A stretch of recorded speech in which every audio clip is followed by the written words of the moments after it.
5 ایسے کام جن کو کرنے سے آپ کو نقصان پہنچ سکتا ہے۔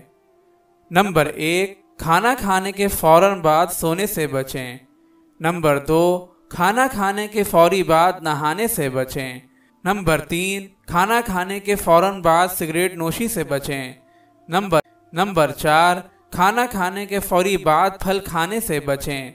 نمبر 5، کھانا کھانے کے فوری بعد چائے پینے سے بچیں۔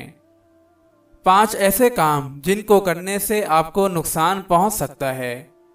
نمبر 1، کھانا کھانے کے فوراً بعد سونے سے بچیں۔ نمبر 2، کھانا کھانے کے فوری بعد نہانے سے بچیں۔ نمبر 3، کھانا کھانے کے فوراً بعد سگریٹ نوشی سے بچیں۔ نمبر 4، کھانا کھانے کے فوری بعد پھل کھانے سے بچیں۔ نمبر 5، کھانا کھانے کے فوری بعد چائے پینے سے بچیں۔ اگر آپ اس صدقہ جاریہ میں شامل ہونا چاہتے ہیں تو چینل کو سبسکرائب کریں اور لائک اور شیئر کرنا نہ بھولیں۔ جزاک اللہ خیرا۔